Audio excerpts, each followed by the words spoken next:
kaže da vreme ne možemo vratiti. Upravo dokaz za to je postavka ovih dinosaurusa koji su stigli iz Argentine. Oni su stari preko 200 miliona godina, a mi da bismo upoznali našu sadašnjost i da bismo mogli da saznamo šta nas očekuje u budućnosti, moramo prvo da upoznamo prošlost. Zato krenimo. Na izložbi Dinosaurusi Argentine, džinovi Patagonije biće predstavljeno 20 vrsta dinosaurusa, postavljeno oko 40 eksponata skeleta i delova skeleta dinosaurusa, njihova jaja, gnezda, kao i replika nađenih otisaka stopa. Ovaj mali dinosaurus zove se Gasparinosaurus, tačnije zvao se.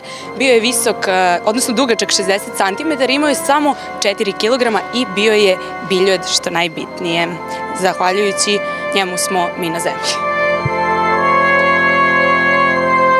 Da vas upoznam, ovo je Megaraptor i on je živeo pre 90 miliona godina, dugačak je bio 6 metara, a imao je oko 1000 kg i on je bio mesožder, samo njegova kandža dugačka je bila 45 cm i ubijao je tako što je svoje kandže zarivao u vrat svojim žrtvama.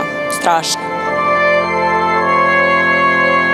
Ovo što vidite je Carnotaurus. On je mesožder, odnosno mesojed, i on je zaista ovako izgledao, ovo je njegov skelet, s tim što nedostaju zadnji pršljanovi i deo repa.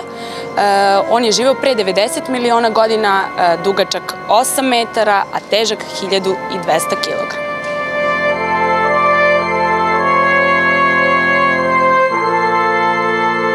Smatra se da je ovaj skelet nekada izgledao ovako. Prema današnjim reptilima, gušterima, smatraju da je on izgledao upravo ovako. To je njegova glava.